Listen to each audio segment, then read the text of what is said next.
Hello, hello, hello, hello, hello, hello, hello, hello, hello, hello. Give me a moment. Things. Technical things.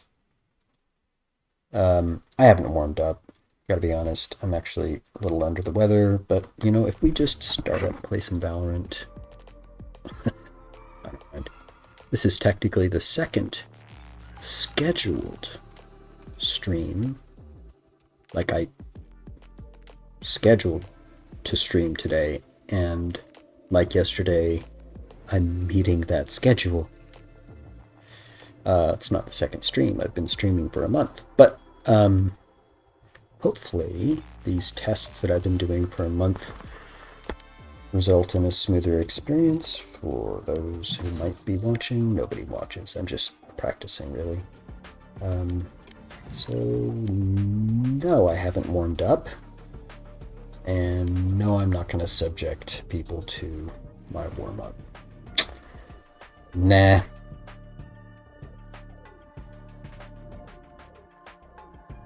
Instead, I'm going to just jump into a deathmatch and look stupid. So, if you are watching this VOD and wondering, what the heck is this talking ape doing? I'm playing Valorant. Duh. But I'm also working with chat, anyone who wants to drop by. We're working on a game. We are talking about game design. Match found. And game development. And we're making a game. The game is simple. The idea came from the discussion on random chance in games, and a more complicated version of that would be shuffling. That became the inspiration to make a card game. So we are doing that. Hey, have y'all seen the changes to Lotus? Oh, I'm using the wrong gun. All the streamers were showing off all the new stuff, the new act, including the new gun, the new battle pass, the new map changes, and man, it's been cool. It's been cool to watch all this stuff. I'm excited for the map changes. They are definitely cool. Especially Lotus is totally different. Come on, you. Come on, you. You heard me, I heard you. Let's go, let's go.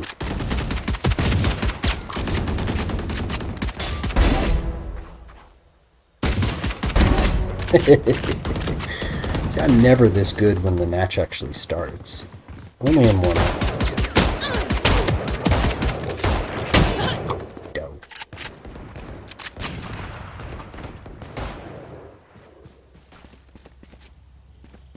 Ghost only deathmatch. Me versus a bunch of vandals running around.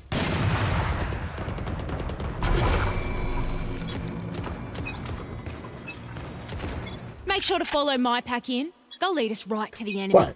You've never seen an ape play Valorant before? Time to mobilize my pack.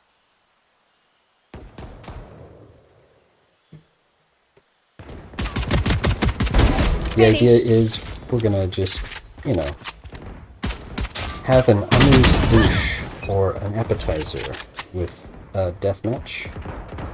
And rather than watch me flail around, we'll jump right into talking about this game, because over the past 4 days, we've actually made a lot of progress on a prototype. This battle card game is 2-player, and it's rather generic at the moment, but we use it as a means to describe the design process, the development process, and so we've been able to do some things making this game already.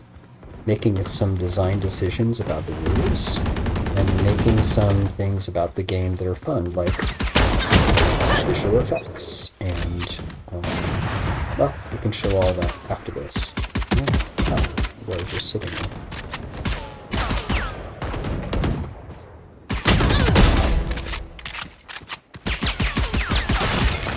Okay. come at you with a shotgun. Oh, yeah. That's unwise. Oh.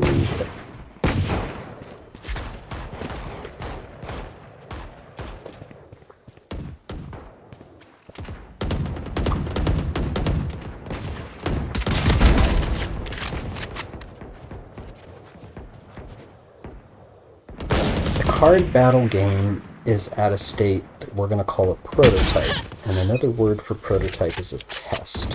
What we are testing is gameplay, and at the moment it's so undeveloped that there's not much gameplay to test, to view, to see, to evaluate. This means our work is to make more pieces of it to evaluate. There are some pieces that are frankly more important than others. This is called prioritization. It's a way to organize your time, your focus, your work. We identify all the things and prioritize all those things we identified. That's our plan. So, the plan does not include doing everything. Sorry to say, game development is complex and takes a lot. We don't need to do anything complex. It's a card game, but you'd be surprised how many complex things there are. At this point, we have some simple elements to this game, including the ability to have 50 cards in a master deck. A master deck would be like knowing that there is a deck of cards with aces, for example, or face cards. But it's a master deck is just something we refer to. From there we can make a draw pile that is actually shuffled. And so we have that. We also have separate hands being dealt to No more Viper. 2 players. They're holding 5 cards right now, and well, right now I say.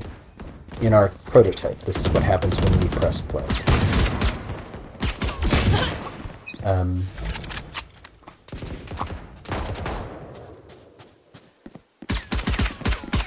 Wow, I'm totally lost, and my frame rate is terrible. What is with my frame rate? Do you see the spikes in the chart? 2 players hold 5 cards each. These cards come from a master deck of 50 cards representing 10 kills remaining. Battle, I don't know, creatures, battle entities, battle things. It's rather silly, actually.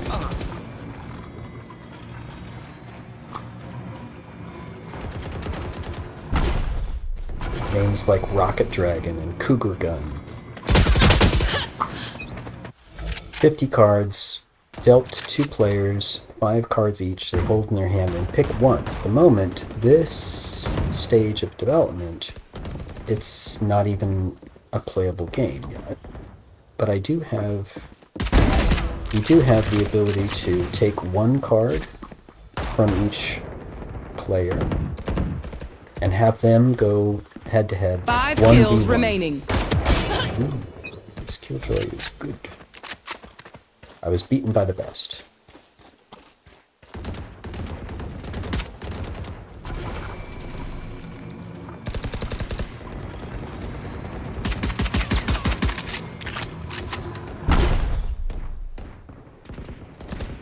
One v one, not unlike Valorant 1v1, is not the whole game. In fact, there's interesting elements of this card game that I'm drawing from Valorant that we can talk about. But the basic idea that having a 1v1 is a critical part of the game, it's just not the whole game. We do need to be able to determine which card would win if 2 of them face off against each other. That's true. So we have that. 1 kill remaining. But that's only step 1. I mean, we wouldn't be able to move on to step 2 without that. It's prioritization. We can prioritize making sure that we know who would win between two cards, and so we've done that. But we have more to do next. We want to know what happens if we have more than one.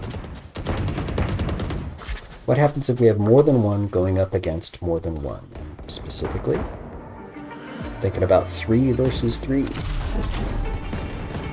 Hey, I did great compared to normal. And without a warm-up? Okay, I'm not going to play without warm-up. But, that was actually not bad. Where was I? Oregon? I mean, no offense, Oregon, but Texas is hard. Geez, I did actually pretty good. Ghost only. Not bad.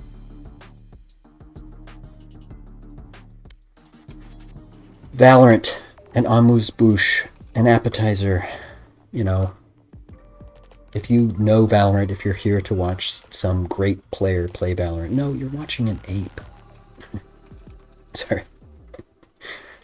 You're missing it. No, instead, we're going to look at what's been going on with our game. So let's do that. I guess I should be technical about this and do this properly. There we go. It'll look exactly the same to you. But to me, it matters. To me, it matters. Yeah, we've been calling this game Shuffle Wars. And if you're saying, that's a terrible name, yeah, you're right. And like we were talking about yesterday, the process of design is not afraid to begin. We could begin with something terrible. That's okay, because the process that we trust in will improve. This frees us up to start with something terrible, and we can move on to step 2, 3, 4, because we know we're going to improve. So this name's junk, but it's good for now. And it does sort of talk about what we're doing. We are doing a card game. There's 2 players, they have cards, and they're going to play. I'm thinking at this point, and this could change like anything else, like the name, that a match between 2 players has 3 rounds. I know in my bones that one card versus 1 card is just not enough. We're talking about 3 cards versus 3 cards in round 1, but we'll get there. Let's get our terms straight. We are talking about 2 players, so we'll call one P1 and one P2 for player 1, player 2. The cards in our hand is like a deck of cards unto themselves. Only 5 cards in that deck, but they're in the hand. And then cards that are played are on the table. This is different than the cards in our hand, and so we need to have terms for this. There's the hand that a player has. There's the play that the player is doing currently. And they're choosing which cards to play, so this is why we're calling it that. These cards come from the draw deck, as I mentioned before. There is a master deck that is sort of an ideal of all the cards that are possible, but the draw deck can actually be shuffled, so this is what we draw our cards from. In round 1, we have 3 cards. They go up against each other. This is the current idea. Could change, but I know that 1 card is just too simple. I pick 1 card and just watch what happens. There's no strategy, no tactics, no complexity. There's very little player control other than choosing which one you play. We can do better. So 3 sounds pretty good. That's the current idea. And then round 2, we'll have 4. Round 3, we'll have 5. And it would be a best 2 out of 3. So you might not get to round 3 if one of these players wins 2 rounds. That's the idea. Shuffle Wars. It's not much to it. But if that's true, then we need to figure out what happens. Because we know what happens when we have 1 card versus another. Frankly, that's what we were looking at yesterday. We have the ability to test 2 cards against each other. Right now, this prototype, or this test, shows 2 generic-looking cards. We have fun names for the cards, but they look generic. I'm not going to spend time, no one's going to spend time on this now. What we're going to do is instead spend time on the rules and implementing the rules so that we can test and see if these rules actually work well. So we have a script to test one card versus one card. And right now, this object is in the scene with a lot of it refers to a lot of visual effects in the cards and the players and what they have in their hand. It refers to all this stuff so that we can actually run this test. So if I hit play, this is the Unity game engine. This is done in C#, by the way, but as we've shown in our YouTube videos, we could just as easily be working in Unreal with Blueprint, and that's fine. But this is fast and easy for me, so we're here. And it doesn't matter. We're not really talking about programming or even animation at this point, but we do have animation. See? We can play this. We have visual effects that we can play. Just click on it and have it play. These are just 5 frames that I drew in the same drawing program I'm showing that I just sketched on a moment ago. And these visual effects are meant to represent different things that can happen in the game. This is more prototyping, more testing, so that when I implement it in our test of the rules between 2 cards, we can see how that works. So right now there is a draw deck. This draw pile is already made. There are 40 cards in it currently because we dealt 10 of them out to the 2 players. But you can see they have silly names. This is all stuff we've been working on the last couple of days. And so each card does have these stats. And we decided a couple days ago what these stats actually mean. Long story short, there's attack and defense.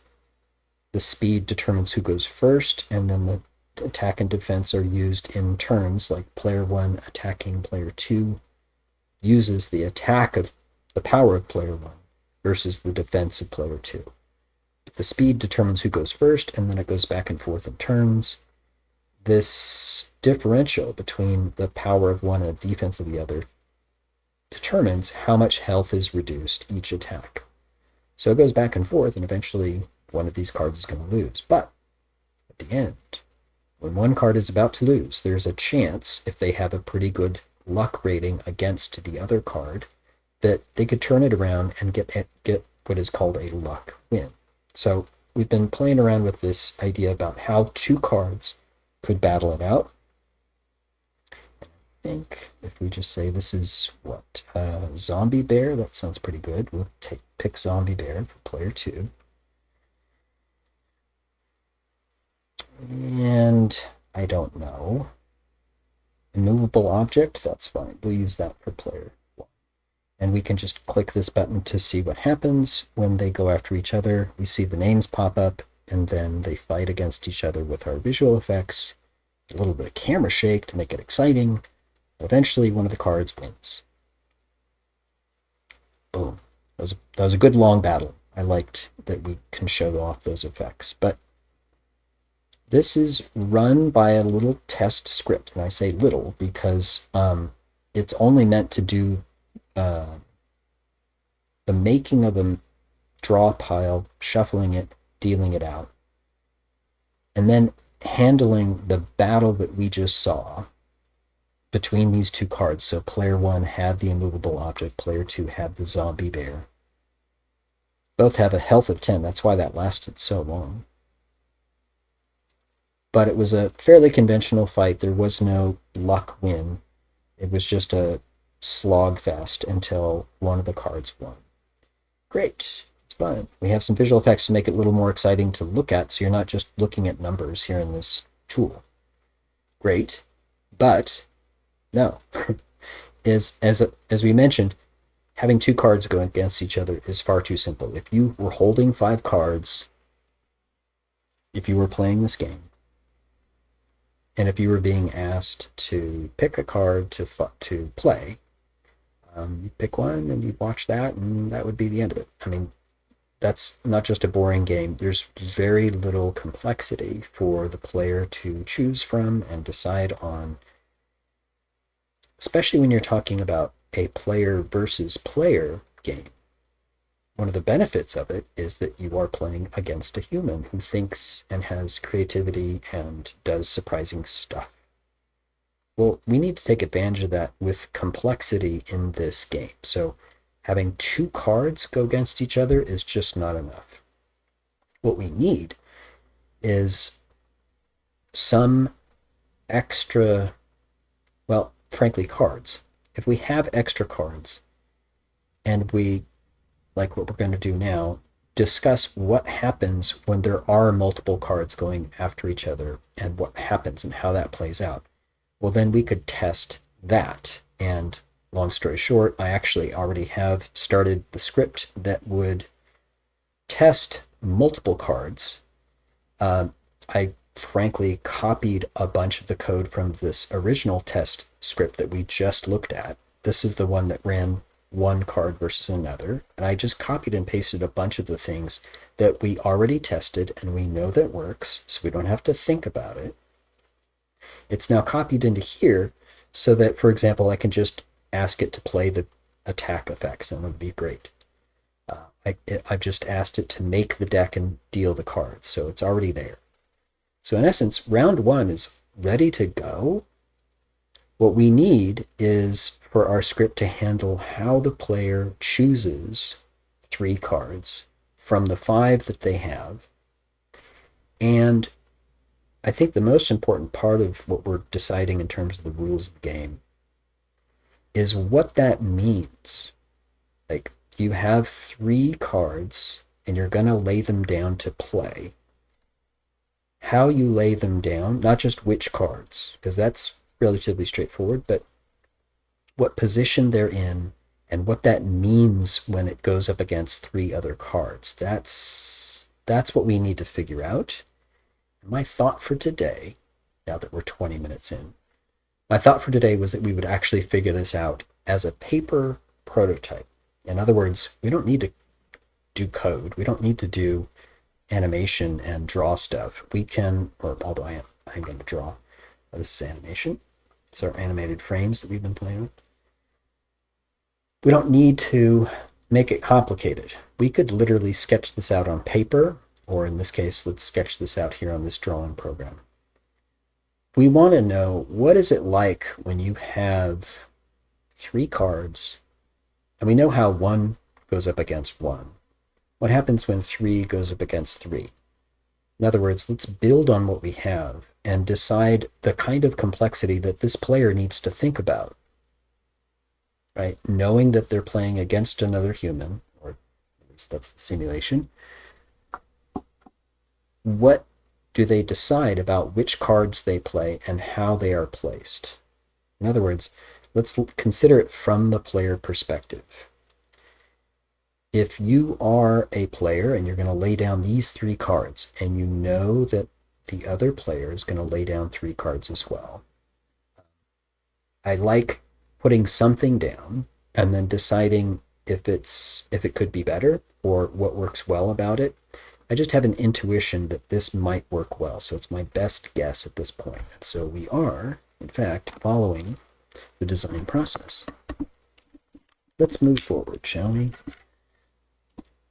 What I'd like to do is play with this idea as a paper prototype, meaning we can think through these steps, the rules of the game, causing the cards to battle each other in a particular way, and we will note down these rules, and we will test it out again to see if we can find a way to break it, or if there's a way that could be better, and then we'll implement those rules in code. But believe me, this is far faster than coding it and then seeing if it works. What we have, and we did this with our 1v1 stuff before. We actually gamed it out here on paper, essentially. So we'll do the same thing here. We know what it is like to have one card go against another. We have this mechanic already figured out. We know how to make this happen. So that's great. And so let's build on that. We don't need to think about that anymore. That is already in hand. And if we need to change it later, we absolutely can. No problem. But we do want to consider what's next. In other words, if we just say you've laid 3 cards down, and now this one goes after that one. Sure, great. And then this one goes after that one. Okay. And then this one goes after that one. All right. This would result in, one card winning, another card winning, and another card winning. What does that mean? First of all, who won this round? We don't know. This doesn't tell us anything. You see what I'm doing? I'm sketching this out on paper and thinking through the next steps to see how our current guess works out, what works well and what could be better. Well, we know that we have the mechanics to make this battle between the two work out.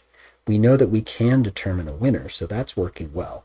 What isn't working great is at the end of this, 2 cards are on one side and 1 card's on the other, and we don't know what happens then. We could say, well, now it's 2 cards against 1. Okay, we haven't really figured that out yet, but that's one possibility. Another possibility, and let's keep these up, another possibility is that as one card goes up against another, there's actually an order in which they do so, so that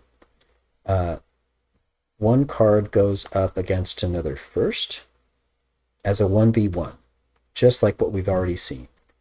And the winner of that one now has the option to help the next card that's going to go. In this case, number 2 here is going to go up against this one. But now it's 2v1. So another possibility is that after a win,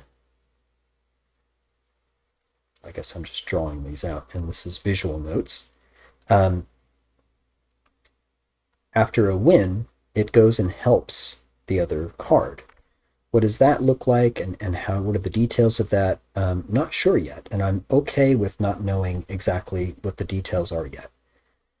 But what I am considering and what I am concerned with right now is how this looks to the player, because it's the player that needs to understand this, it's the player that needs to work with this, it's the player that needs to play with this.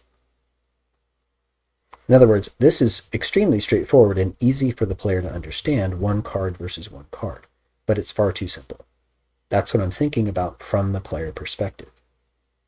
If we say you, as the player, have the option of taking your win and working with the next card that needs to play, sort of like when 2 VALORANT agents swing together around a corner and try to trade with the opponent. That's actually where I got this idea. This makes some sense, I guess to a VALORANT player, it makes tons of sense, but this also makes some sense in like tactical battle sort of terms, because joining forces as reinforcements with a comrade, with your ally, is part of war. It's part of battle. This is combat. Yeah.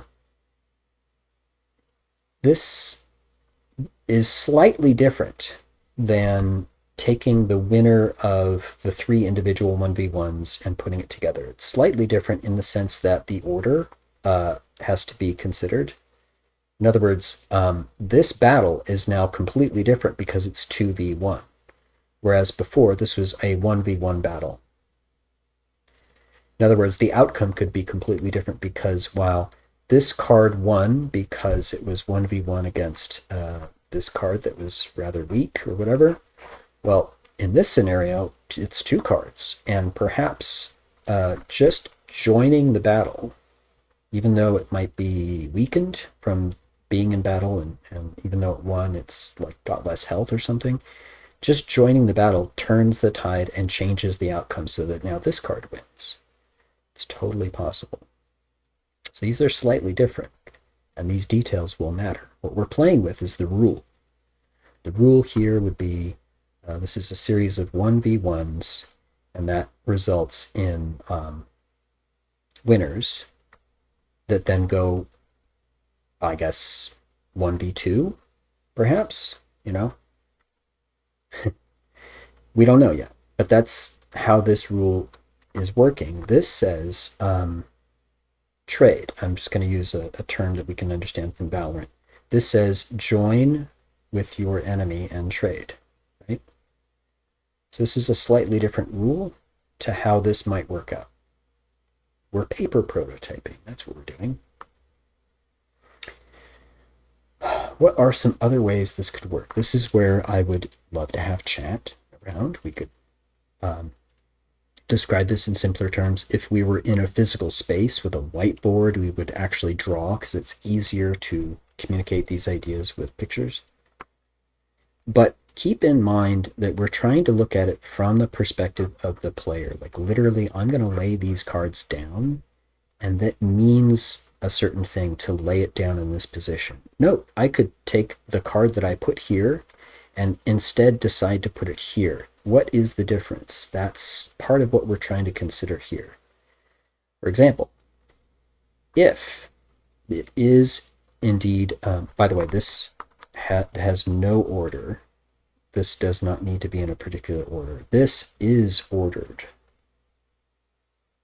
The difference in this rule requires that one actually happens first, so we know if this did win or not before we join this battle. You see, you need to have an order there. So if this does indeed have an order and you decide to place this card down in position 1, it could be because you're thinking about that possibility of a second battle, of joining the battle and helping this card. Now your decision about which cards you lay down, which card the player plays, now has more choice and more complexity. These are things that are going to help make the game more fun, more engaging at least. The player has to think a little bit more, but also they have more choice. There is more decision to make. I could just as easily put this card here, but I didn't. I chose to put it there. So I'm really leaning toward this idea. I'm not going to lie. This is something I've kind of been keep coming back to. But there's no reason not to consider other ideas. In fact, if we didn't, that would be antithetical or opposite to the design process. The design process requires that we consider as many ideas as possible so that we can choose from the best idea. Right? Let's keep going a little bit further and see if we can come up with another way that these cards could combine to be a battle, a true battle between more than just one card, right? We have the mechanic of one card versus one, so how else could we use it? I do wonder how this would actually play out, right? Having two cards against one. Let's forget for a moment that there's no order. These two cards, one, what does it look like? Actually, that is a question. Having multiple cards against one, right? How does this work, right?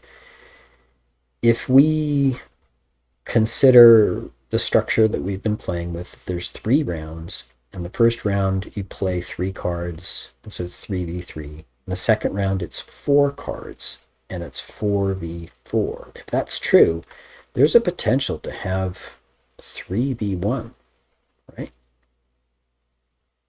What does this look like? In the third round, you lay 5 cards, and there's a potential to have 4v1.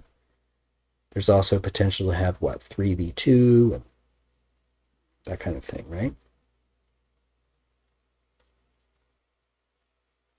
So how does this play out? This should be, if we're considering like battle and the metaphor of war, this should be overwhelming odds. These odds should be in the favor of the side with more numbers. Absolutely. So in this scenario, this side should be favored. I think that's reasonable to consider that whatever solution we have of multiple cards going after one, that the result show favor to the side with more cards. I think that's reasonable. Okay. So let's sort of clean this up a bit. In our discussion about, or the current model, in our current model for how a card 1v1 battle plays out, there is health, and the health of one card and the health of the other card are reduced as hit points. It starts out, these hit points are matching the health rating. So if this has a health rating of 9, this one has a health rating of 6. That's what their hit points start out at.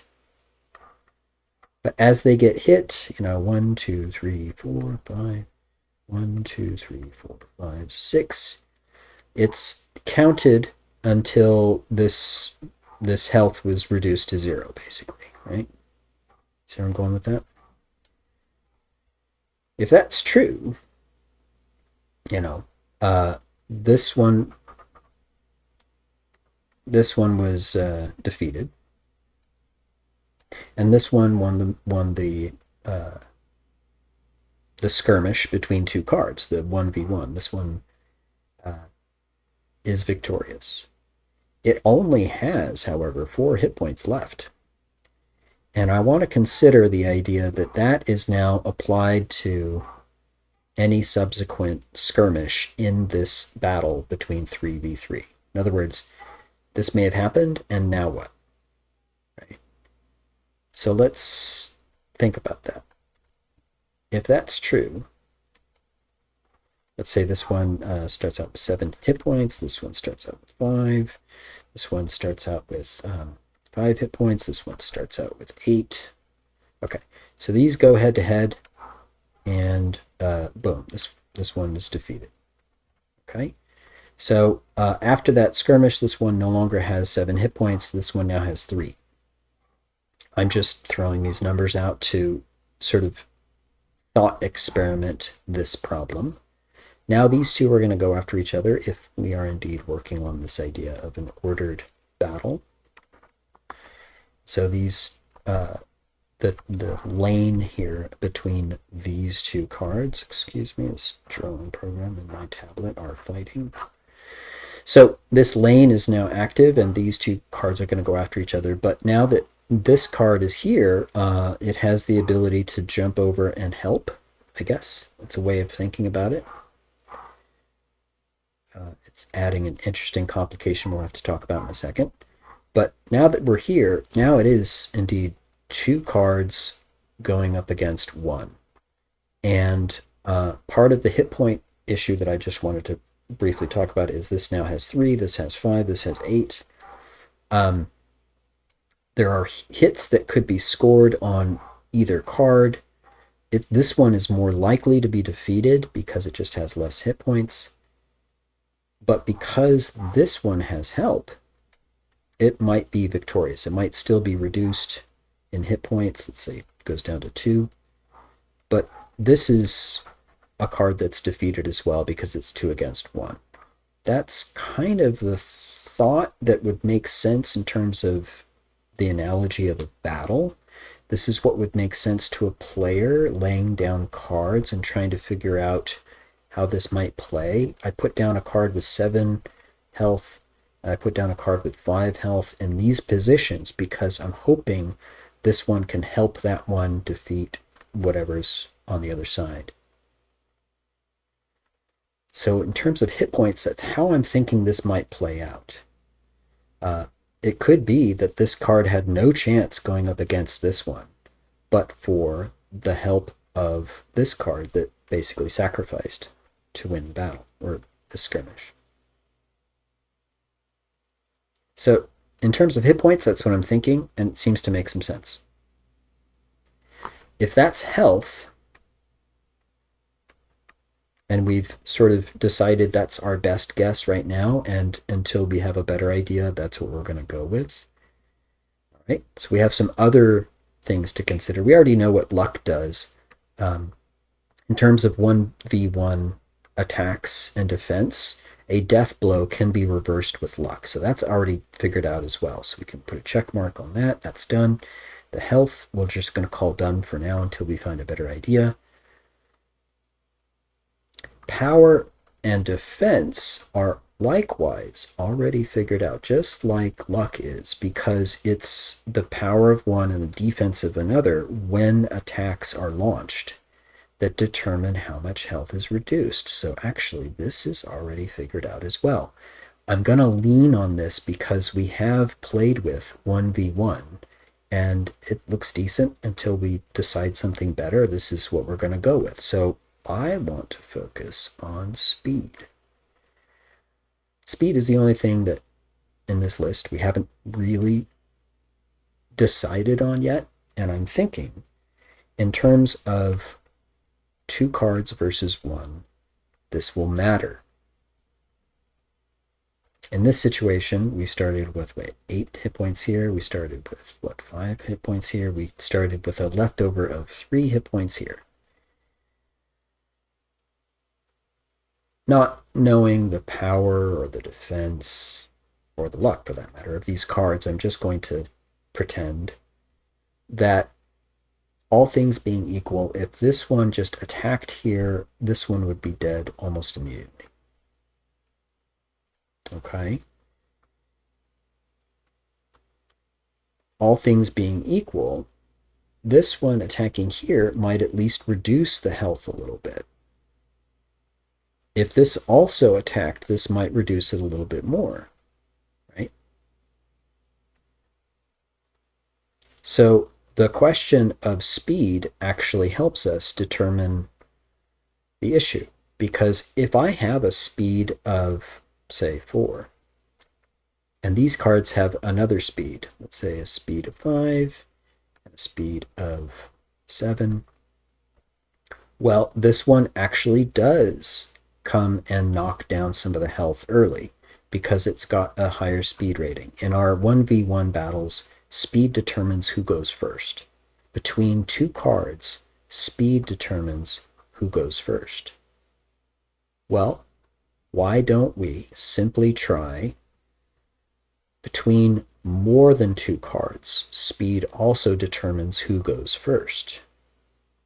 In other words, it's not just turns going back and forth between 2 cards, but it's actually an order.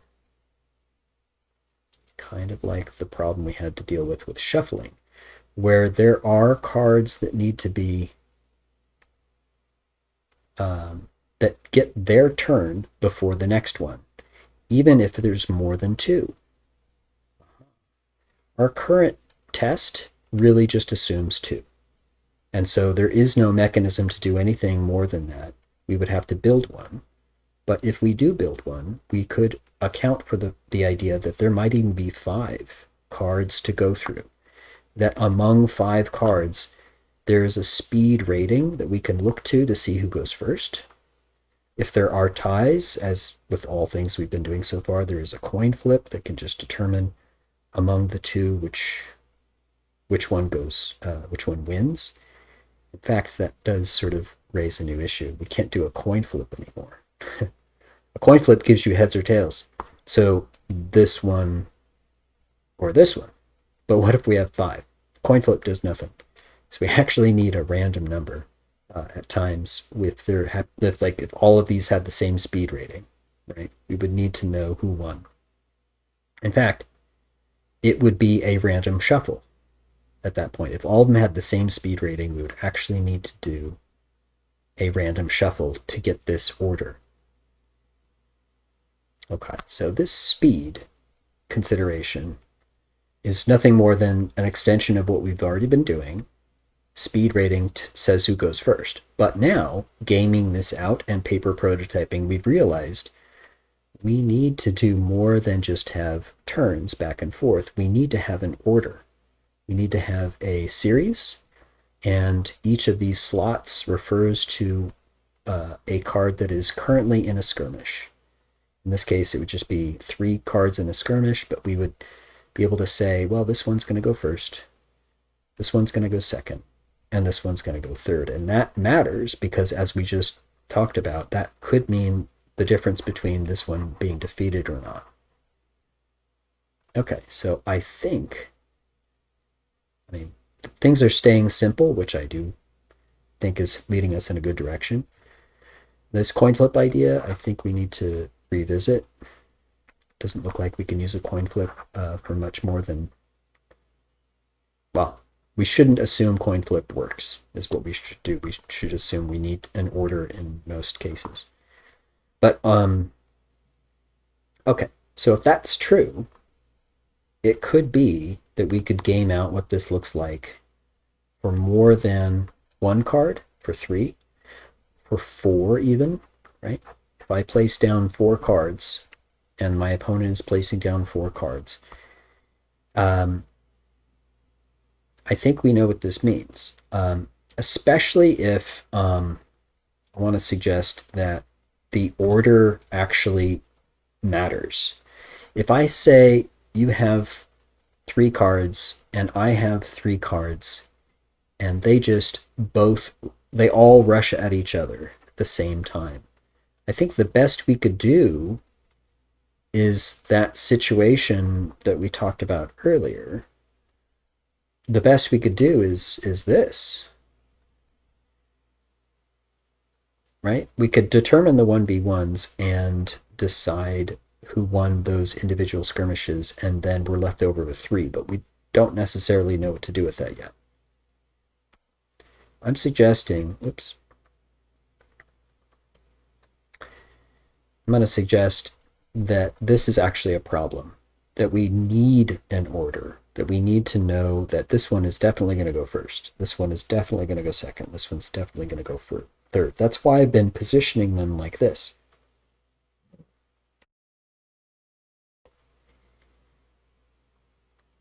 If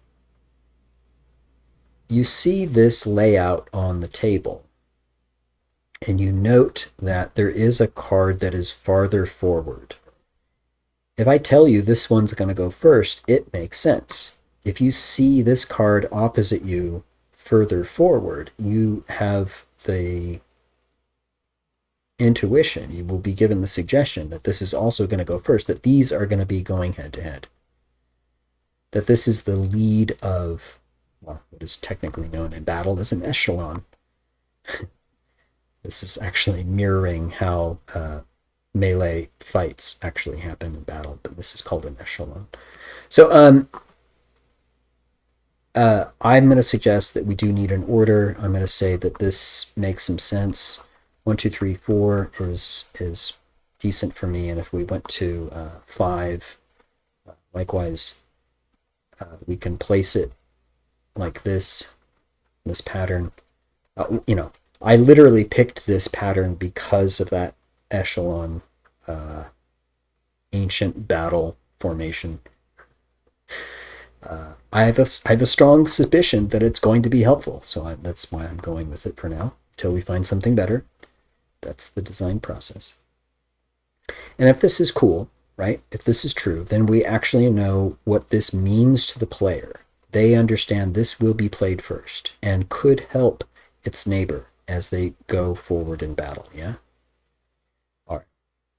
There's one last thing to consider. And it has to do with this neighbor going into battle and fighting 2v1. If we're saying that that's what's going to happen, and the player understands that's what's going to happen, there is the assumption that well, let's put it this way. I'm currently assuming this should only happen with neighbors. In other words, let's say, as we've been talking about, this one wins and is able to help.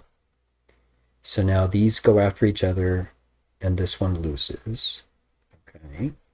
So now we've got, and this one is defeated in the process. So now this one's left over. All right. These go after each other. So now is this one, position 2, the card that won the previous skirmish here, is this one able to jump over and help? Right? Conceptually, does that make sense? Could we just collapse these lanes as this happens, right? As there are no more cards in this particular lane, could we just collapse all of this and have this one just easily jump over? Right? If not, what happens to this stranded card? Is it only able to help a neighbor on this side, for example? As I'm talking about this, I'm sort of leaning toward a decision. So if I sound like I'm asking leading questions, it's because I am. I suggest that there are lanes, that these lanes, at first, you are only filling in, 1, 2, 3, but later it's going to be 4, and then there's 5. And as a lane does get all the cards in that lane are defeated, then this entire thing collapses so that, let's see, I got that right, such that now there are cards that are closer together now and can join battle, if this makes sense. This, I'm making it sound more complicated than it would appear to the player, and that's actually what I'm considering first and foremost. How this appears to the player would be like a battle of entities, creatures, soldiers, whatever, heading into a battlefield in an echelon formation like this. Given that everyone's gone here, the ranks could collapse and could form up and could help each other. So at the moment, this does sound decent, If this lane has not collapsed, it means that there's still a card left over, right? If, for example, in our situation here, this first card won against this one, so would that keep the lane open and prevent, say, an opponent card from jumping over to help, right? That's a complicated, well, I'm again going steps down the road to see how the complications play out, to see if we can solve those problems early here on paper. So I'm trying to see if there is a problem with this idea. I like this idea, but now I want to test and make sure the idea cannot, well, I'm seeing what works well and what could be better. This is the design process. So here I am. If we say, I want to find a situation where there's a lane that's open that prevents helping cards, yeah? Let's say this one won. This one's still here. This lane is collapsed, and these are going after each other.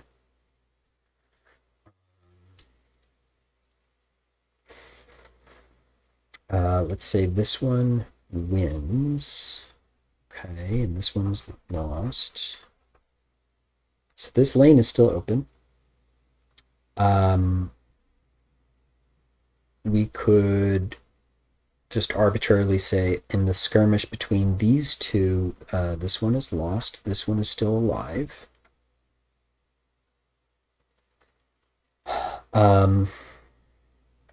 First of all, can this come over to help?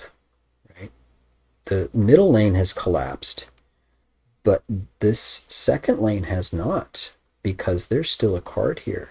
In fact, we're coming over to help on the right side. So this card just won. Is it able to come over and help this other card? That's a great question. Right? We've essentially taken out this middle lane. There's still a card here, and these cards are now going after it. Can this card who won jump over to help? That's actually the question. And one could argue, this has collapsed, so one could argue that this is actually very close to the battle, right? The real skirmish is happening here in this lane. This one is coming over to help. So can this one come over to help as well, right? They just won.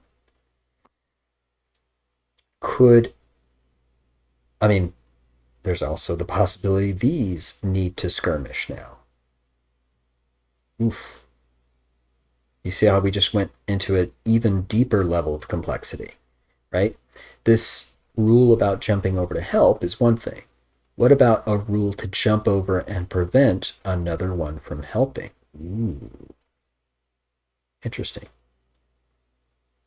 We need terms for this stuff. Jumping to help, I guess we could call reinforcements. Preventing reinforcements. I don't know. Is that an ambush? I don't know. We'll have to come up with terms for that so it becomes a little bit easier to talk about. But we're trying to game this out on paper because, frankly, this is so much faster than code. But that's a great question. This lane is collapsed, and so it is actually right there. Can this card jump over a lane to help with this skirmish happening over here? This one we say can, because it seems fair that it mirrors the metaphor of battle, and physically speaking, this card is right there and can help. Does that actually prevent this card from being any help yet? Is it held in reserve and this one is orphaned all on its own, perhaps going to die, but this one is left over for the next skirmish, which is going to happen in this lane here? Perhaps that's true. And if that is true, does that mean that the cards that are placed in the outer lanes are at a bigger disadvantage because they can be orphaned? So your position now could mean, for example, I want to put my strong card in the center because it's going to go first. Or you could decide I'm going to put my strongest card on the edge because it might be on its own. And I need to win these battles too. Oh, that's a good question. Okay, there's another question that might help us solve all of these problems, which is, the question is, what happens when you have a situation kind of like this, where there's an orphaned card that has won, but it's off on its own, and another one who's off on its own, right? Let's say, this card goes in the skirmish here between these two, and both these two are defeated, and so this card's left over. Well, if this card won over here, and that card won over there, what happens? I guess we could just do a 1v1 and resolve that. Essentially saying, well, all of these lanes have collapsed, including, they are now in the same lane, basically. It seems like the collapsing of lanes is a mechanic we need to consider. Could help us if it is consistent, so the player can predict it, but it's also consistent so that we can game this stuff out a little easier. Okay, so what are we saying? We're saying we have, we're saying we have lanes for the different rounds and the potential to lay down more than one card.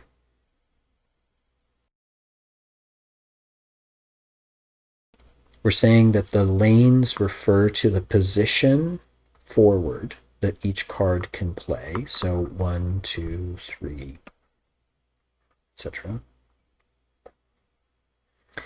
We're saying that the lanes can collapse if there are no more cards in the lane because they both sides have been defeated, then the lanes can collapse. So what looks like, say, a 4-card echelon against a 4-card echelon now begins to look different because they battled a bit, and this can collapse and become, 2, right? Okay, I think you get the idea. With that in mind, it seems like, well, we found for sure we're going to need more than turns because 2 cards go back and forth, but what we found is that that is technically an order of 2 slots that runs and then loops around and goes again. But we need the ability to have 3 cards. I guess that means 6 because 2 sides with 3 cards, right? And then in round 2 there are 2 more cards in the order, right? So we found that definitely we need to switch the way we're doing the rule about battle when there is more than 2 cards. But it follows this structure will work with 2 cards. It'll work with 6. It'll work with 8 and 10. So it's fine. We found this out, and so we're going to have to change this in our system when we code this up. Good to know. And we are currently thinking to relieve us from the problem of having just 3 cards left on the field that they all won, but what do we do with that? I think we at least understand that there can and should be battles between more than 2 such that speed still determines who goes first. But again, it is an order, and that the health and power and defense and luck all still work the same way. So we know that. And I guess the last thing to think about is this collapsing of lanes. We didn't know that before. Well, I've been thinking about it, but we didn't explicitly talk about this and know about this idea of collapsing lanes until we gamed this out, until we paper prototyped it like we are now. But the idea being, if the card in this lane wins, it can potentially come over and help reinforce the card next to it.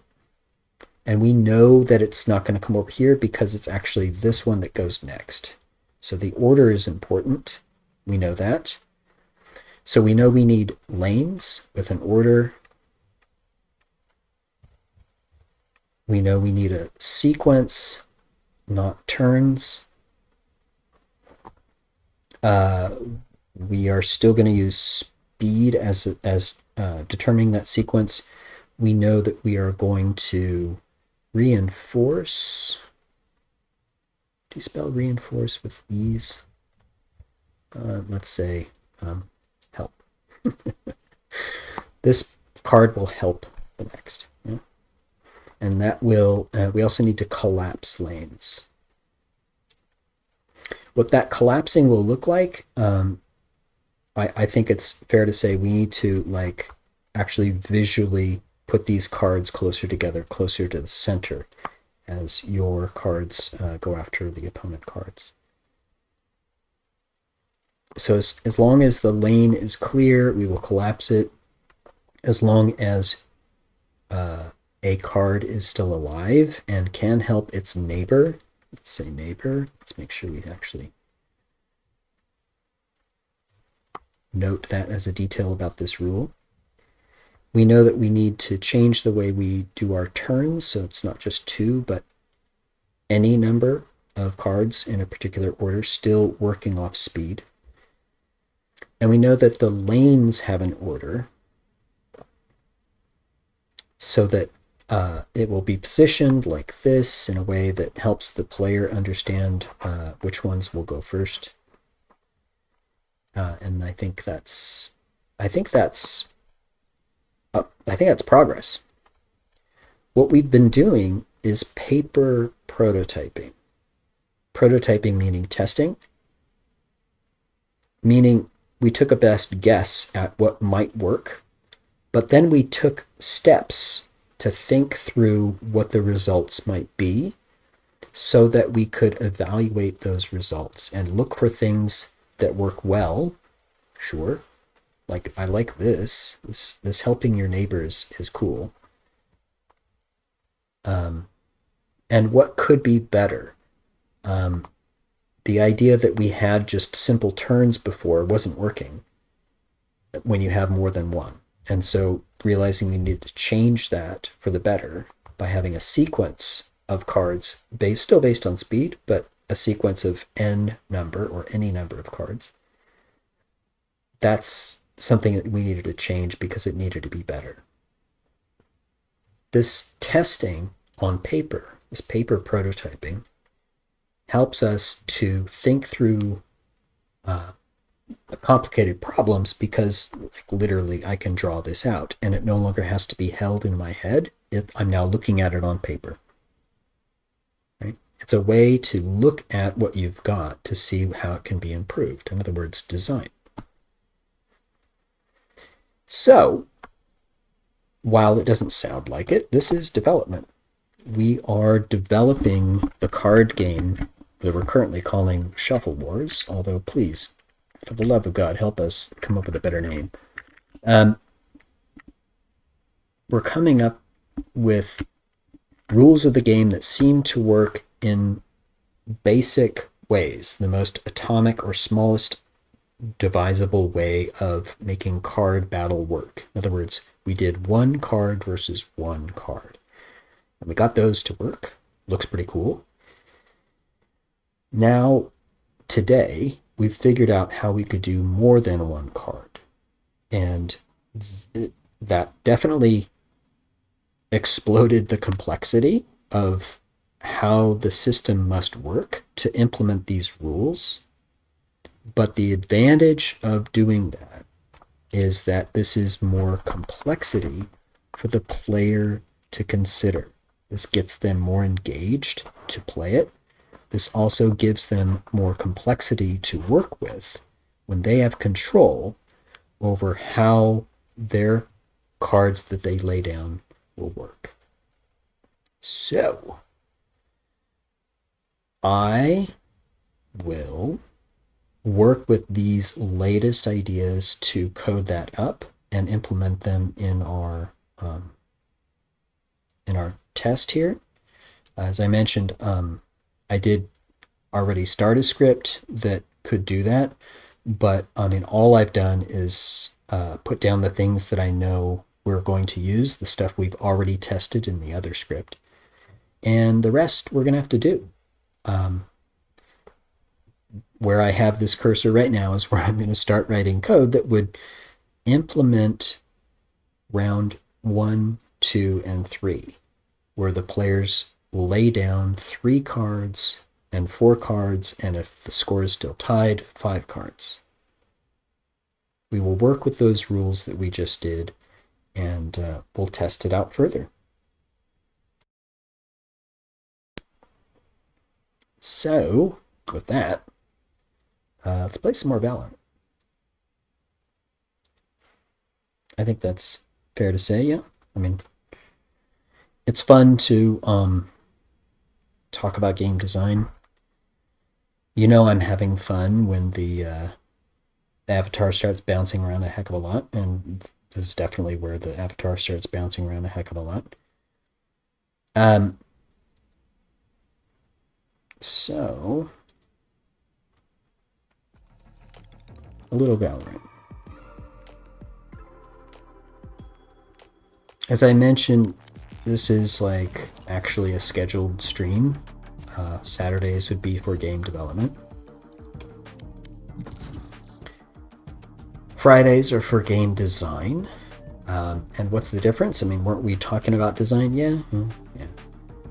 Game development means making the game in a very broad sense. So it includes art, and I could just as easily have been drawing the animation frames for our visual effects. We could be painting the pictures for our cards, I guess. We could be writing, we could be coding, we could be doing anything. Game development means all those things, including design, actually.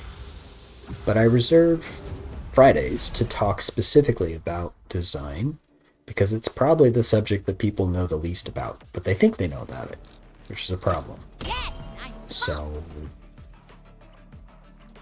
you can imagine if we have people in this stream, chatters, and people, that there might be people who are working on their own games. Could be that we spend that time looking at their game designs. It could be that we paper prototype their systems, like what we did today, but for their games. That's what Fridays could be. Saturdays could be talking about how to code or how to do animation. We could even be talking about how to write story. Some days, though, yeah, we're meant to just play games. So, if you're watching on the VOD, please follow. And tune in on Friday, Saturday, or Sunday when we, play games, talk about games, and talk about making games. I warmed up technical mode.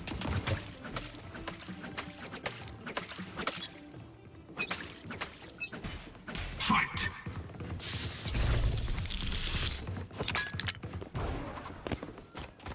There. Grenade! You're out.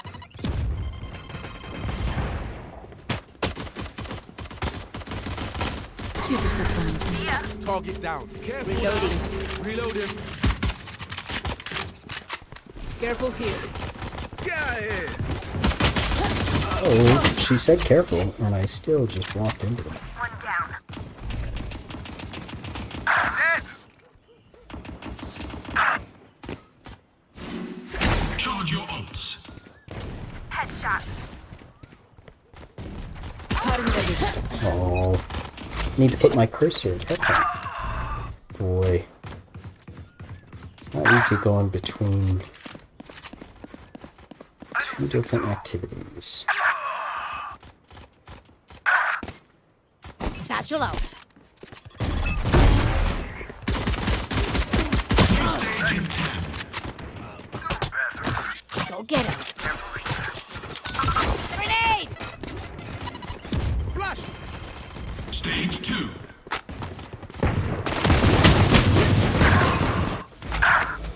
Well, I guess I am cold.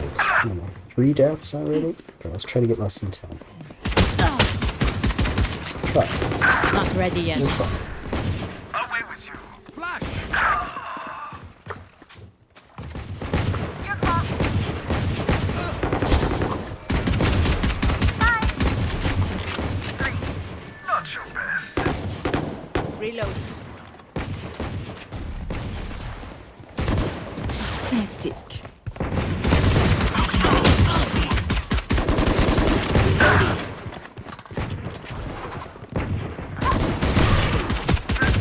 So, that's what I call swinging with your teammate and helping. Reinforcements. My ult's watch this. Teleport's Grenade! broken. Satchel out. And 4. Sorry, Chamber, that was terrible. Go get him. 10 seconds until stage change. Chambers looking good. Rampage. Oh, I'm gonna totally bomb this challenge. Can I just not die? Oh, Satchel out.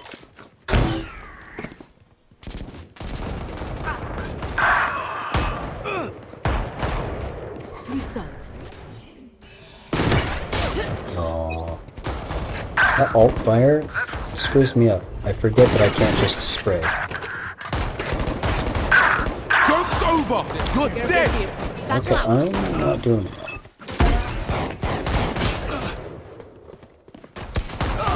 Duck. Satchel out. Ultimate orb spawning. Bomb buddy out. They are so Grenade. dead!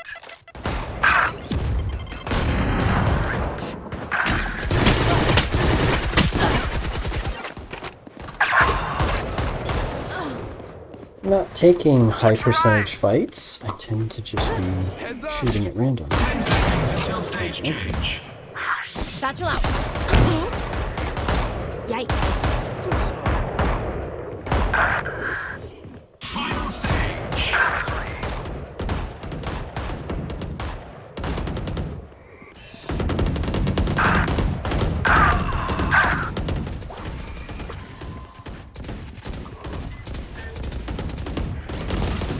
I win again. Night night. Sorry, bro.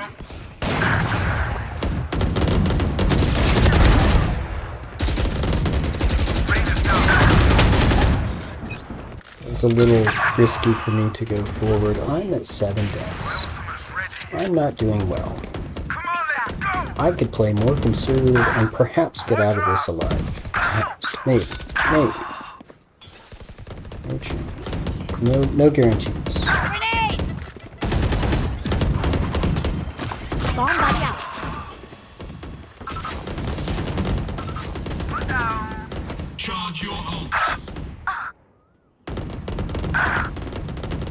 Trying to stay alive. Not doing a great job of that. Walking off, G.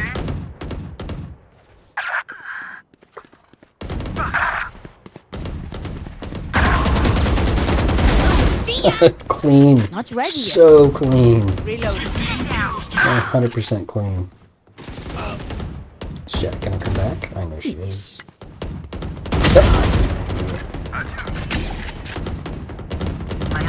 kills to go. Get me out of here, because that turned into a very low percentage fight.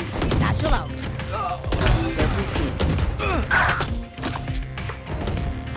Go get him.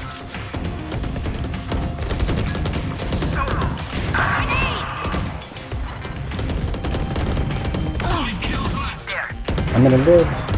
I have 7. I'm good. I can be aggressive.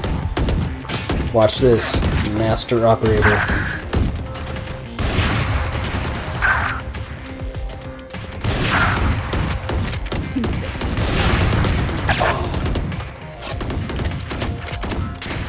Joke's over! You're dead!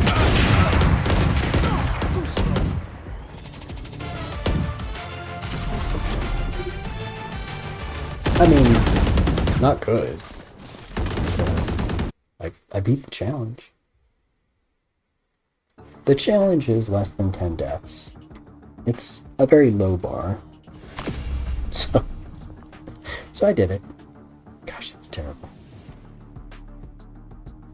Alright. Give me a moment. Gosh, it's terrible. Give me a moment. I'm gonna look at my store.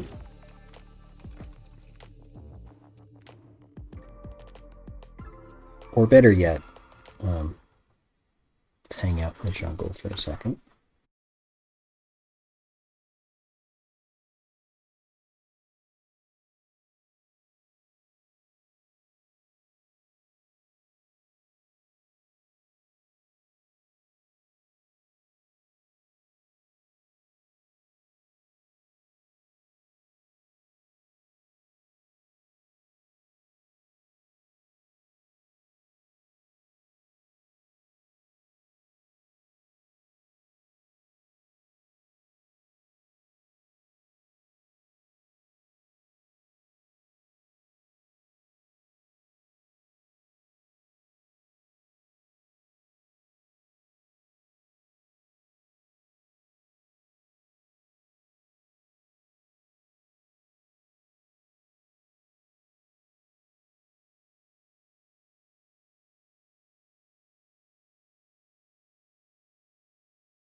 Alright.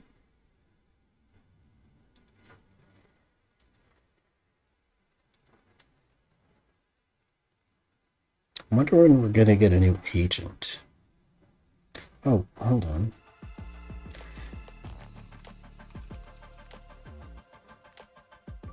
Sorry. I want to make sure my music plays. I don't think it's playing. No, it is not. See?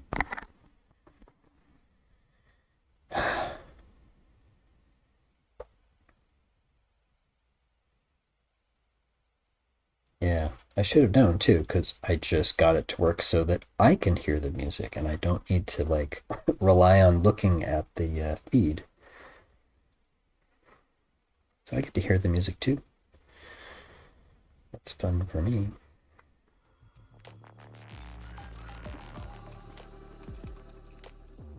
Alrighty. Now we good? I think we're good.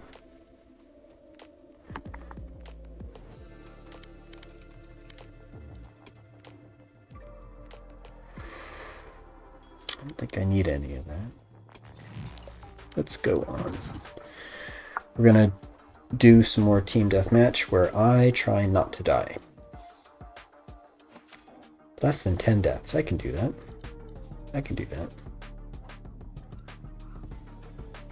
Match found. I can do it.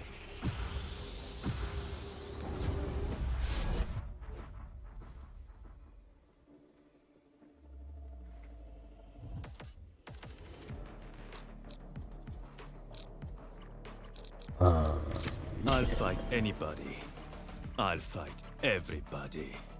If you're watching the VOD, you don't hear the music. That's by design.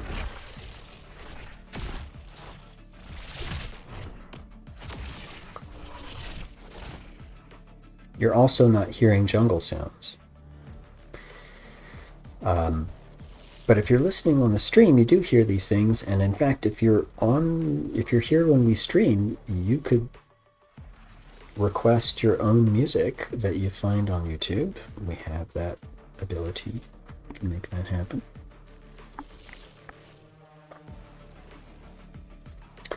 I'm excited for the new act. Those changes to the maps and getting Icebox changed as well. That's cool stuff. I've always had Icebox. People are like, I miss Icebox. It's like, dude, I play it all the time because I play Swift Play. What they're talking about is it's out of the queue of comp. I understand if you're playing competitive and you want to play Icebox, you haven't played it in a long time. But you know, you could.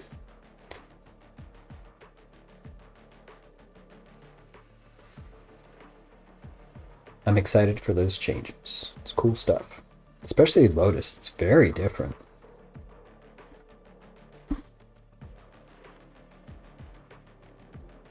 Seaside is a completely different beast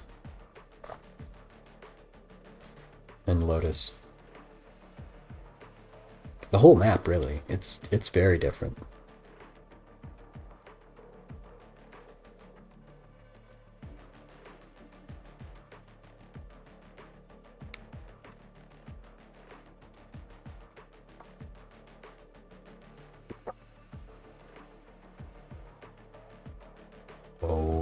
Okay, I'm ready to play.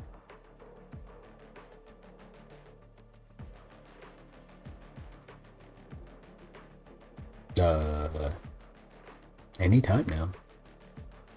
Yeah, if you're watching on the VOD, this is just silence and dumb. At least if you're watching while we stream, you can hear the music.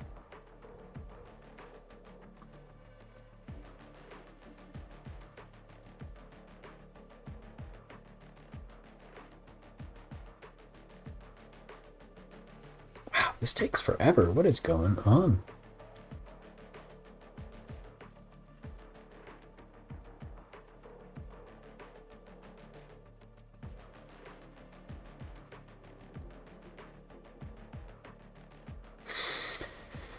Well, I hope the music doesn't clash too much with the music in Valorant. That would be a shame.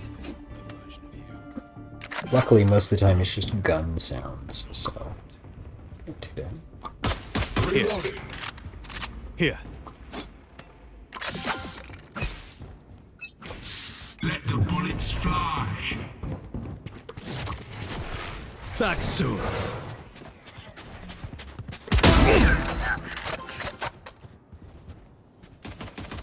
Adios. Don't resist. Grenade! For dead.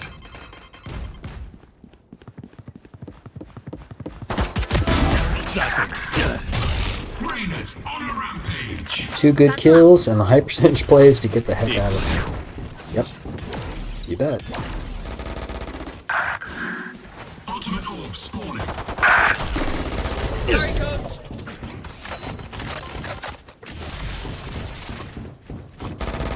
Back soon.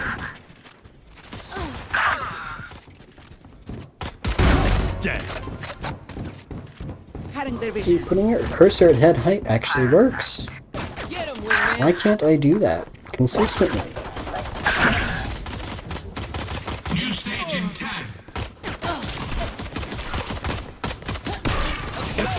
Someone there. Reloading. Stage 2.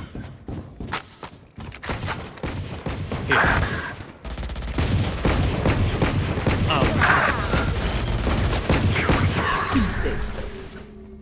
Reloading. Looking at the mini-map to see where the enemy is, so that I don't die immediately. For dead. Dominating. Is that cheating? Getting the health and just teleporting away? Reloading. Charge your ults. I don't know. Secret agents with magic powers. I think everything is fair game at this point. Thank you, KO. I appreciate that.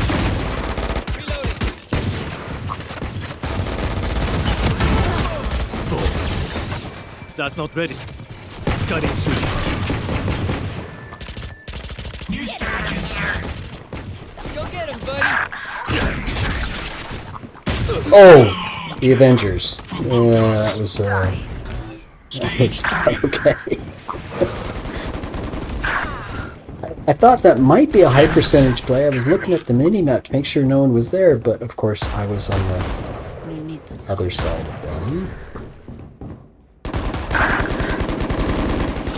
We got the Avengers. Listen up. Alright. I'm at 2 deaths. No big deal. No big deal. I can do this. We got this. I'll return. Feeling safe. You're done. Ultimate orb spawning. Three souls. My ult ready.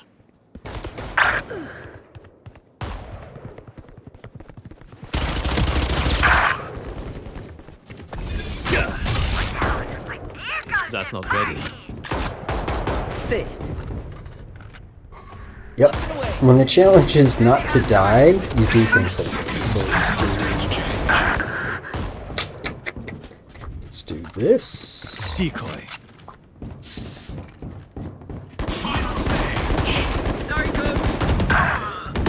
Grenade! Get him.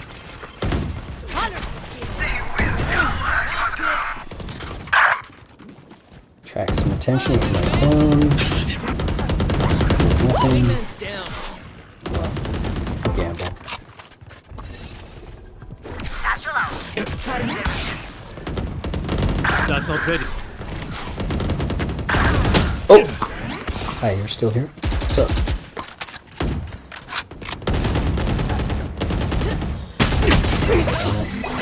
Someone's there.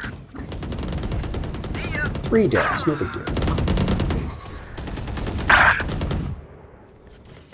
No big deal. I got this. Back soon. Oh, please. I just pressed the wrong button. I meant to reload. Ultimate orb spawning. Decoy. Cutting their vision. Got one. Oh, come on. Why didn't you shoot my clone? It's you and me. Okay. Who's next? I think these guys are playing conservatively too. So what does that mean? Get out of my way! Oh, please. Darn it. Means I should jump out when I hear someone that I can't see on the minimap. That's what it means. Sorry, coach. Reloading. Did I mention I'm bad? Somebody's there. Bad enough.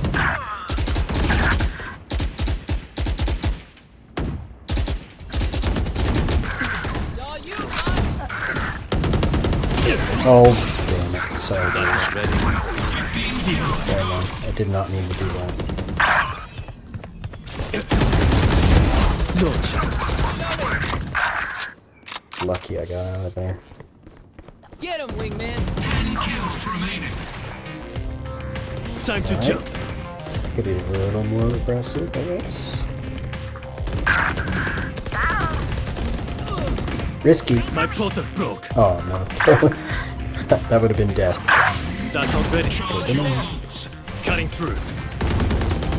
My arm's ready. That's not. I'll handle this. 5 kills left. I'm back. Oh. Terrible. I'm terrible.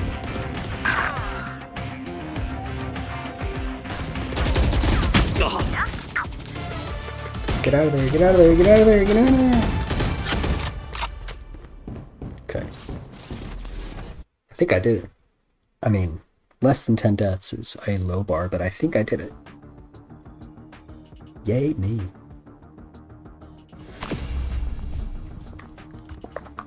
Sure did. Show enough. Let's keep going. So I've done every agent in Team Deathmatch as a quote challenge before. It might be a long slog, but I think I could do every agent in Team Deathmatch with less than 10 deaths. It's harder. It's harder. But I think I could do it. Maybe not today. Not doing it today. I gotta be honest, I'm a little under the weather. But I'm good. And I can finish today's scheduled stream. Hey, look at the night market. Oh. Match found. Speaking of cards, right? Night market. Okay. Let's do this. Or rather, KO.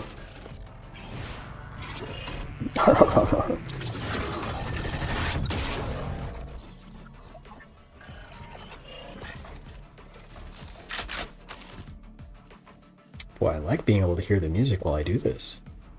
How come I didn't figure that out before?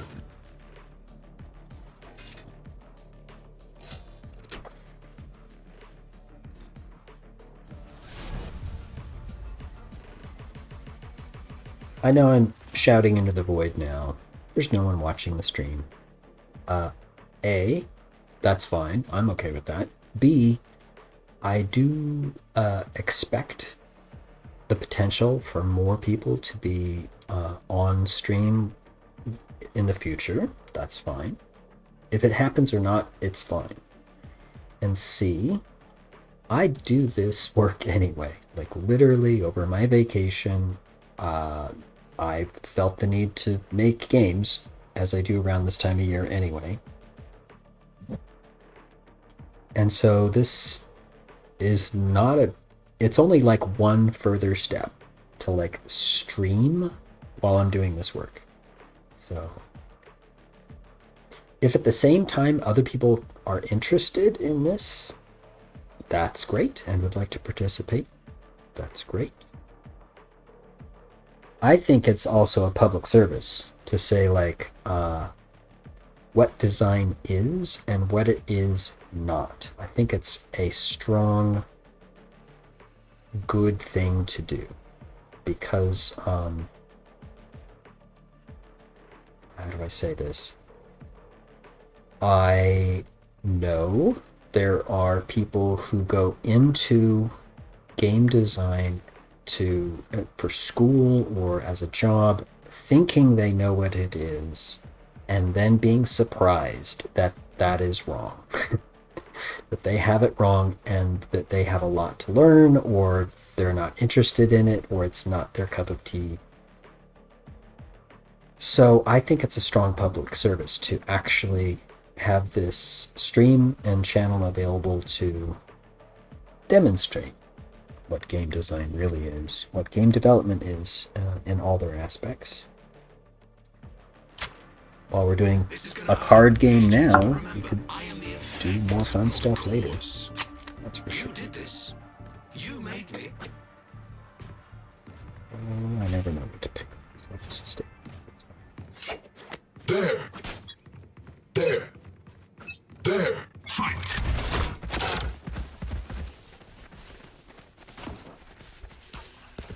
Shutting them down. 3 suppressed. Silence.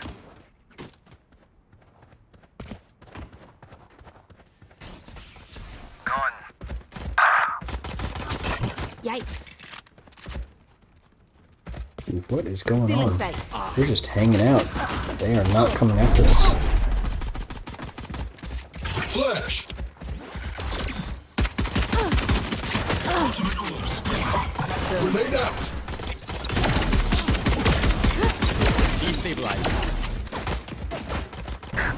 Again, I'm not trying to die. I'm trying not to die, in other words. So, Making cover.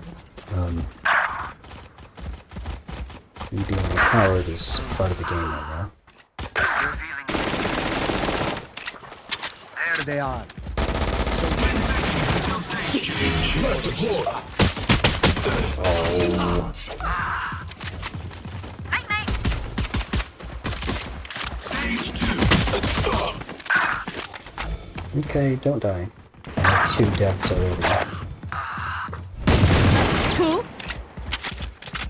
That's called swinging with your teammate.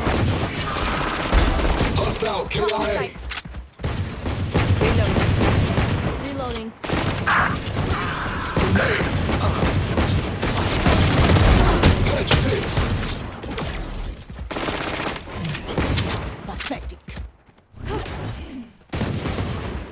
Reloading. Come on, ISO, I know you're right here. Feeling safe.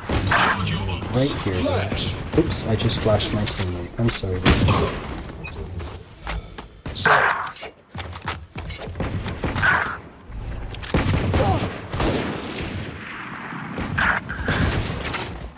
Suppressing. 1 suppressed. Get out of my way. Should have peeked, not just charged. Yes. I'm at 4 deaths already. Stage intact. I'm screwed.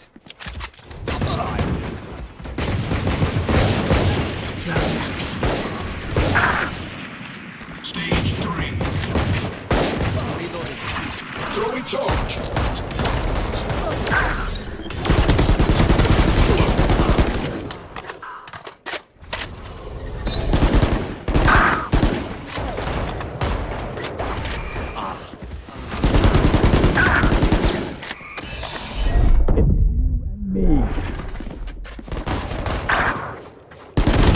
Darn it. I knew she was coming too. You're not. 5 deaths. Calling down. Not good. Ultimate orb flash. Knife deployed. 1 suppressed.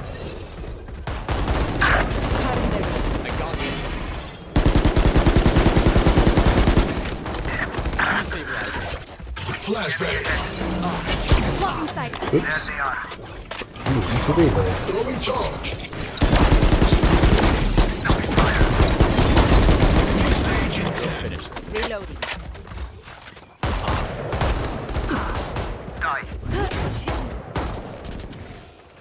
5 deaths. Stage. Okay.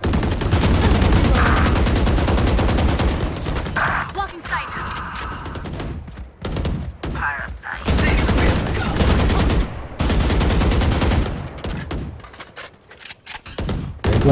They're playing very conservative. They're not even coming out. Flash. I'm trying to scare them out, or let's put it another way. I'm trying to tempt them to come out because I'm playing conservative as well. Don't know if that's gonna work, but let's try. Reloading.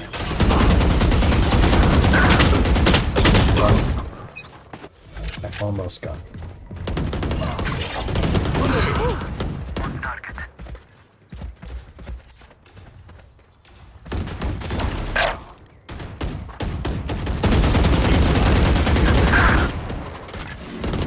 Ultimate orb spawning. Calling down.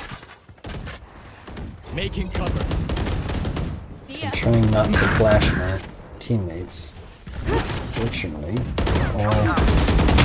Blocking sight. all in a place that would be flashed. I have 7 deaths. Can I make it? I don't know if I can make it. It's you and me.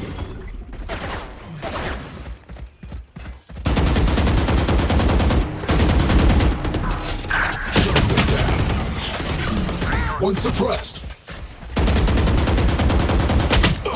Darn it.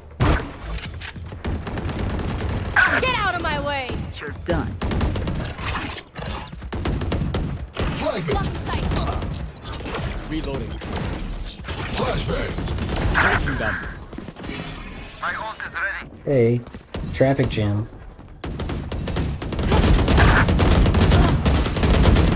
15 kills to go.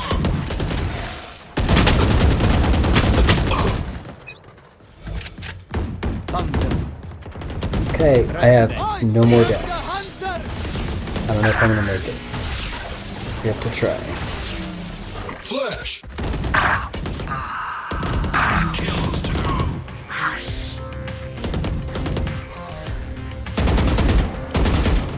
I'll play extra conservative. Charge your ults. Shutting them down. One suppressed. Throwing charge. Flashbang. Enemy kill. I don't know if I can live.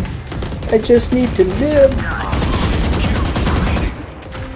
Hi! I'm pissed! Uh-oh. They will go. The rush.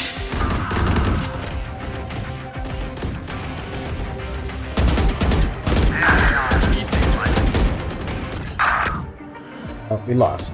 But I didn't die 10 times. So I passed the challenge. All good.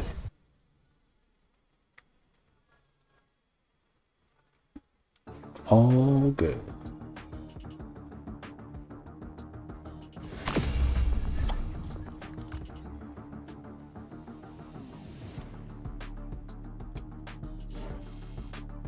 Terrible, but all good.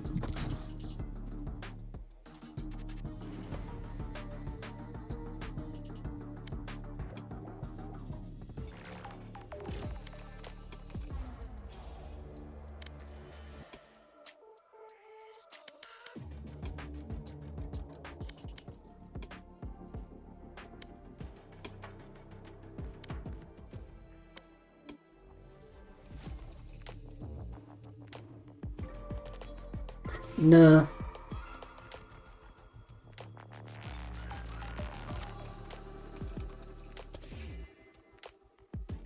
Nah. Match found.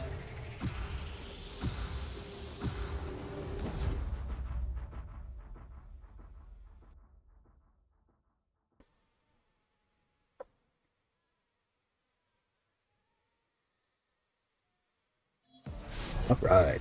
Ghost only DM in Sunset. I think this is where I started. Didn't I do this earlier? Death Yeah, match. I am under the Warm weather. up. I might be confusing with yesterday.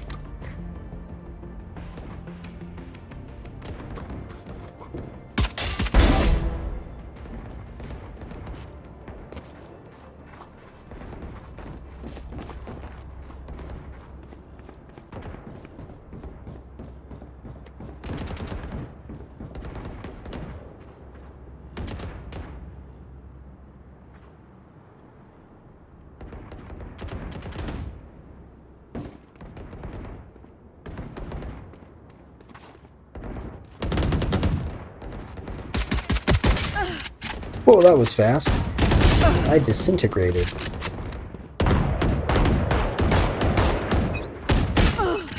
Whoa. My advice? Don't get shot. Actually, there's a little bit of a cinematic. Fight! Quick Shows feet, quick trigger. The camera pulling out from my dead body. Not this time. I don't know what the difference is.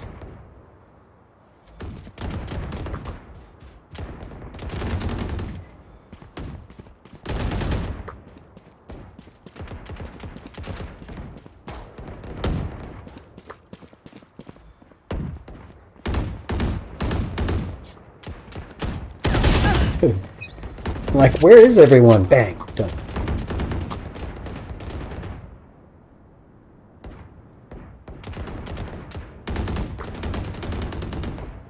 I'm just creeping around to the ghost. Yep. You bet.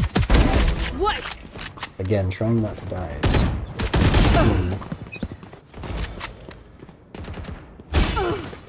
This is more to practice my cursor placement and using sound to locate enemies and take advantage of what little game sense I have. Hello. Whoa. No, no, no, no, no.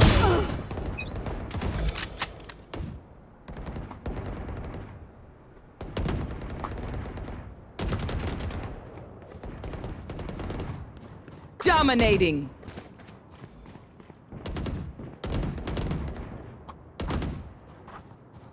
Again, where is everyone? Bang, dead.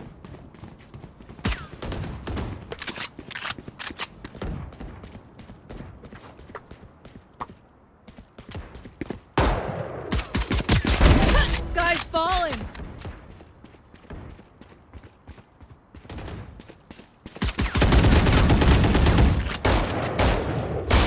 Fear my ghost, Vandal. Fear my ghost.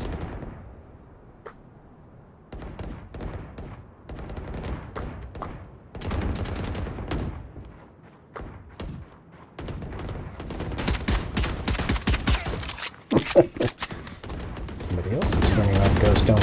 Hello! Crouch spray with a Vandal? But you're also walking the... Oh.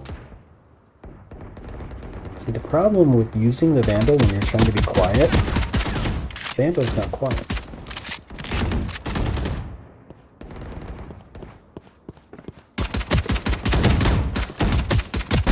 Got one. Aww.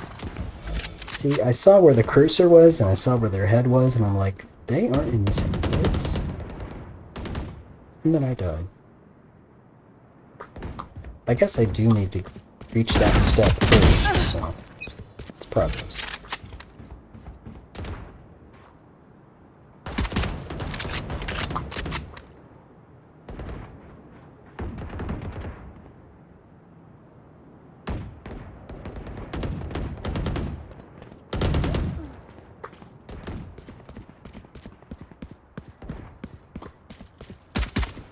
Ten kills remaining.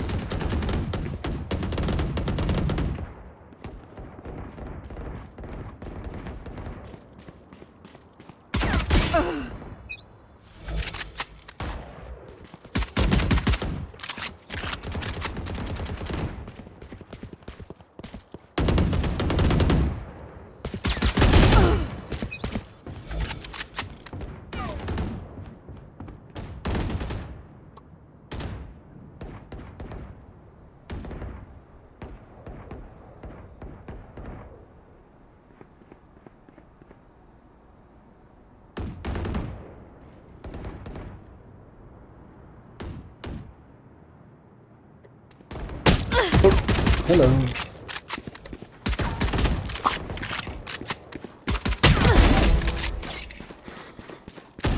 Hear my clicking.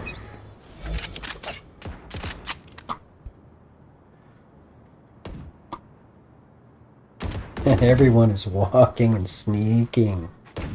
Everyone. Guess it's that kind of game.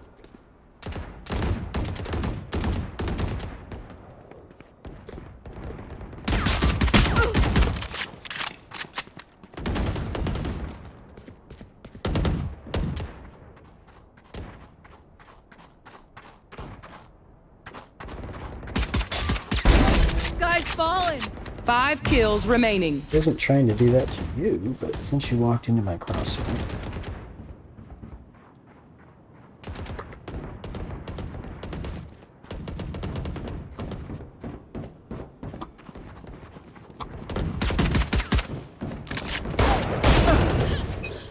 Too many 1 enemies. kill remaining. Okay. Well, that's as good a place as any to leave it for today. These 2-hour streams that I have scheduled, you know, it's not the only time I stream, but it's the only time I'm going to schedule. So in other words, I'm going to plan to talk about game development on Saturdays, going to plan to talk about game design on Fridays. I'm going to plan to just play games on Sundays at those scheduled times. But, you know, I could always, and I will, stream at other times and have fun on this